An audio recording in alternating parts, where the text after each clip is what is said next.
Hello again, and for today, I have some scripted raw commentaries for you, in the sense that, I use my notes. And I did record this one a while back, but more stuff keeps coming out about these people to where I just feel like it didn't work when I wanted to make it. So I'm going to just try and go for it now, because there's just so much shit that I can keep constantly talking about the intellectual dark web. And so I might as well talk about their inevitable demise right now. So if you don't know, the intellectual dark web was a loose collection of public intellectuals speaking out against wokeness and critical race theory and all that other shit. And now they are a complete shell of their former selves. So what really kind of happened is that all of these people, like, either in between, right before, or right after the election of Donald Trump, started coming out of the woodwork and started to speak out against political correctness. I mean, it was as simple as that at first. And then they started interacting, mingling, going on the Rubin Report, going on the Joe Rogan Experience. And by, 2018, I would say, they coalesced into this loose group due to this incredibly shitty article from Bari Weiss, this former New York Times reporter who is not smart. Okay, she is not smart. I have had my problems with Revenge of the Cis recently for being a bunch of fucking black-pilled Fox News banterers. But, those two non-intellectuals are smarter than this dumb Bari Weiss bitch who doesn't even know what a fucking toady is, let alone why she should hate Bashar al-Assad.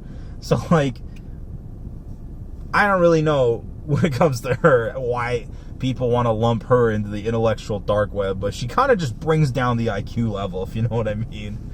So, yeah, she wrote this shit article, and then they all started hanging out with each other, going on each other's shows, going to do live shows, essentially making money off of this, political correctness thing. So now it's not we're fighting against political correctness. We're just constantly talking about political correctness and how bad it is. And no one's really giving any solutions. They're kind of just going and talking and talking and talking. And so as a result of all of these events and shows and all this, they gain all this massive popularity.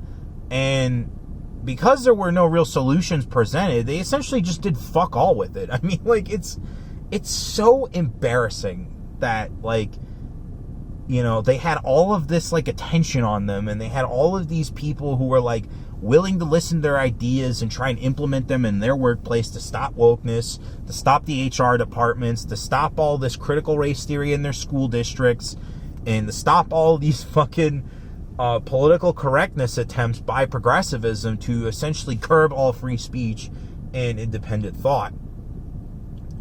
And because they didn't do anything, now their 15 minutes are up.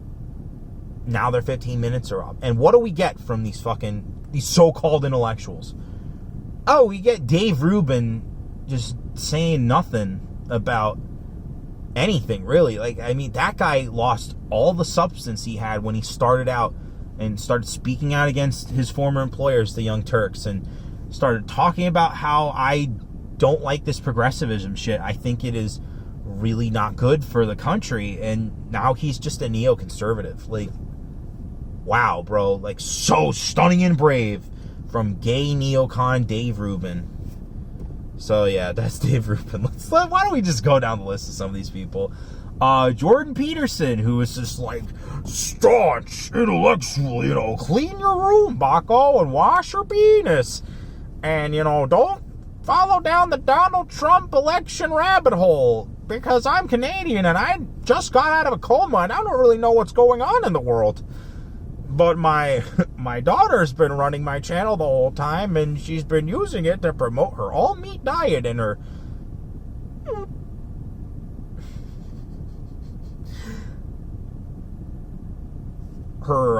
fake daughter. Not fake daughter.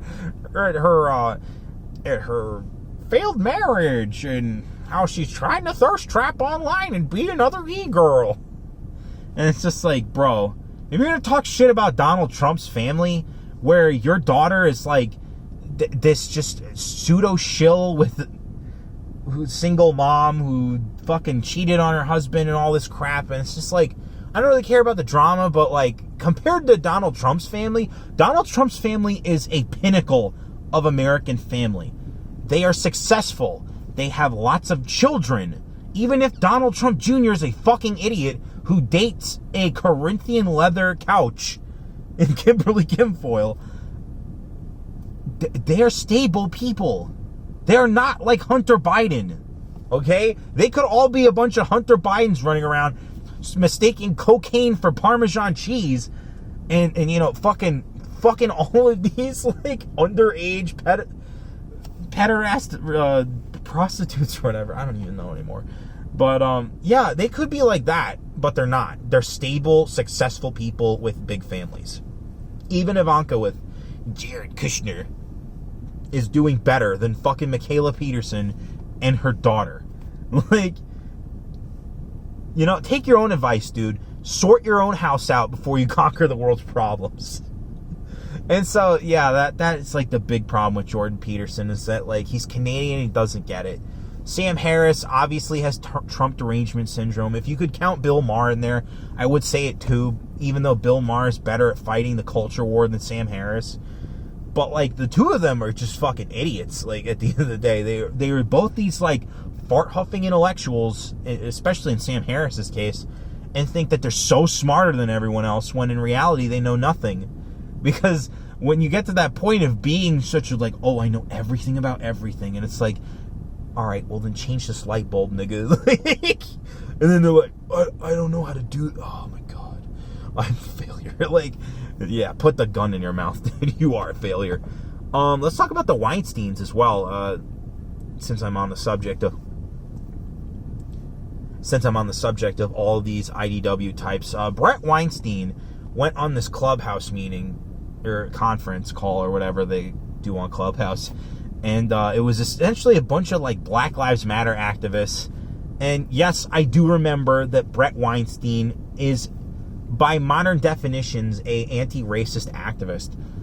But he knew that this anti-racist shit reflexively, you know, makes you into a racist as a result of not being racist, of not just simply not being racist, if that makes any sense. And as a result of this utter Brett Weinstein cuckening on this Clubhouse call, where these black people like just, I mean, I don't want to say it, but they just like chimped out at him, and he's like constantly prostrating himself to them, you know, saying, oh, I'm Jewish, and then they call him spicy white because he's Jewish. And then like, oh, I've been an anti-racist activist for years. Oh, please don't hit me. Oh, please don't hit me. I'm such a good Jewish boy. And it's just like, holy shit, dude. Like, what the fuck are you doing? These people are the enemy, and you're giving them all of this cannon fodder. Oh my god. And then Eric Weinstein with his fucking, this guy who's like this financial griftoid, if I've ever seen one, you know, coins the term intellectual dark web, and then really adds nothing to the discourse, just lets his brother fucking do all the talking. And then, like, beyond that, he just fucking goes off into these, like, weird tangents about how supporting Israel is the most important thing.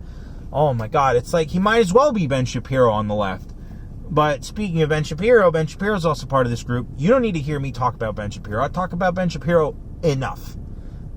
Okay? Like, you know I don't like the guy, but he's also in this group, and it's because he's not Milo. He's not, you know, Lauren Witzke. He's not Vincent James. He's not one of these people who's actually a truth teller. He is a gatekeeper.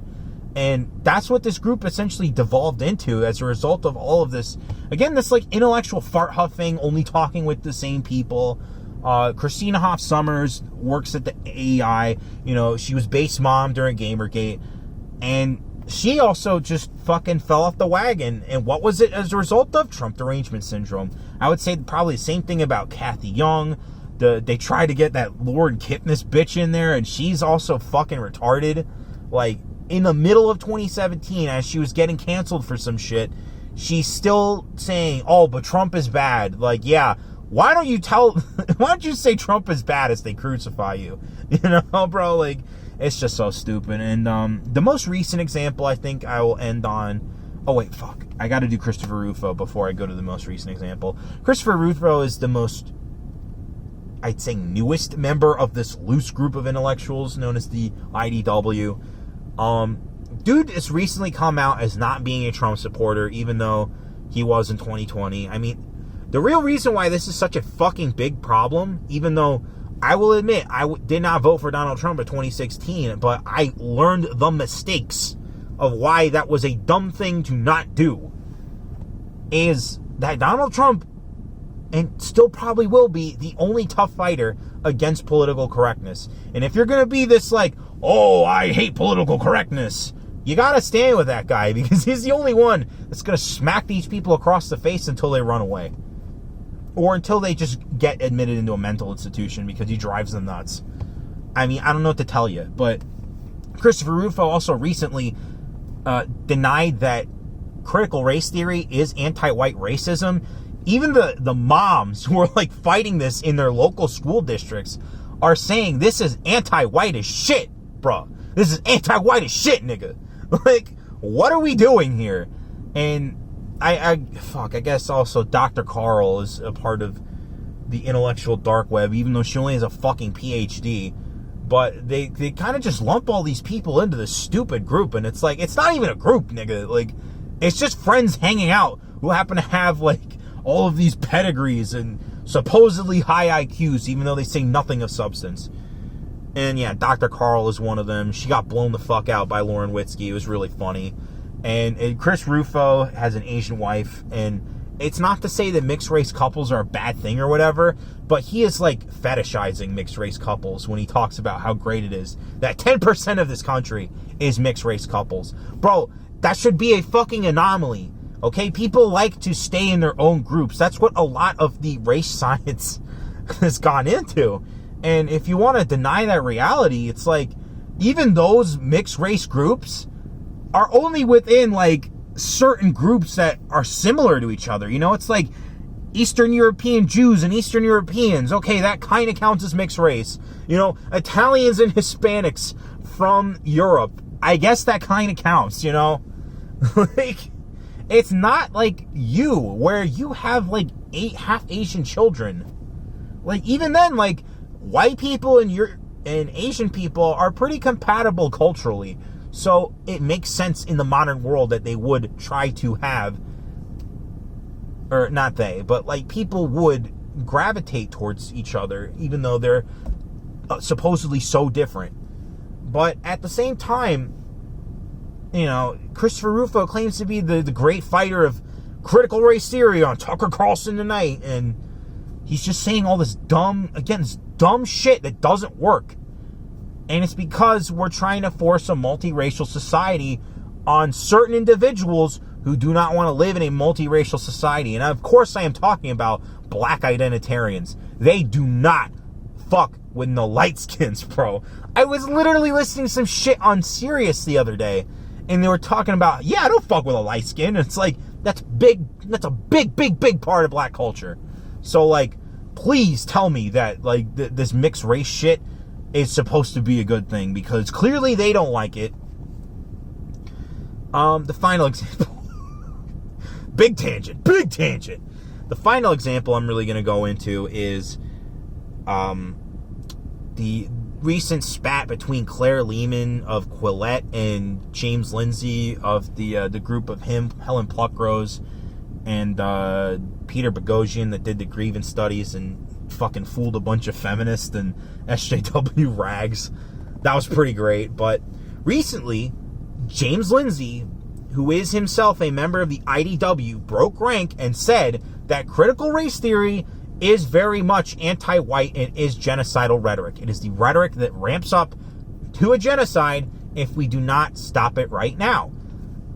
Fine. You want to call him hyperbolic? Okay. But what Claire Lehman did was fucking moronic. You do not go around trying to gatekeep your little community against the truth. It just makes you look like a fraud and a fucking liar. But, what do I expect from a mom who loves to have anal sex? Just total MILF porn status right there. So, now that I've gone into a lot of the stories, I think I might as well start wrapping it up. And I'm going to have another commentary because I think this whole subject has a side video where I just talk about why it is important to never reason with freaks. And it seems that all these people want to do is reason with irrational freaks. So yeah, please don't reason with freaks. I'll get to it. Just wait on me. But the real moral of the story of the saga of the intellectual dark web is to never hold up intellectuals because they are not fighters. And maybe the solution is to have our fighters, our warriors, start reading books and start thinking with their brains and stop being meatheads. There was a great little Wurzelroot video where he talked about how we need to have warrior poets, philosopher kings. The trained mind is nothing without the trained body, and the trained body is nothing without the trained mind. And it's so true, because we do need both. One cannot be had without the other. Okay, at the end of the day, we do need people who are like Joe Rogan, but smarter and taller. And don't have like weird abs because of all the steroid use. Anyway, at the end of the day, we do need warrior poets. We do need philosopher kings. We do need these people who have the intellectual and physical fortitude to stop these freaks. And we're not going to sit down and have a conversation with them. We're going to duke it out because we're men and we have to take charge of our society. It is overrun by women and freaks. And I don't know what else to say on the subject. It's like all these dudes I know who are like, yeah, I'd love to have the reins of power, but I wouldn't know what to do with it. I don't know how it works. It's time to start learning, guys. It's time to start taking the reins of our country. And if we don't, we're fucked. So, in conclusion, to the intellectual dark web who refuses to understand their follies and maybe grow from them, even if dumb people like me are telling them this, well, you better tread lightly, because at the end of the day, your 15 minutes are up, and in a couple of years' time, nobody will care what you have to say.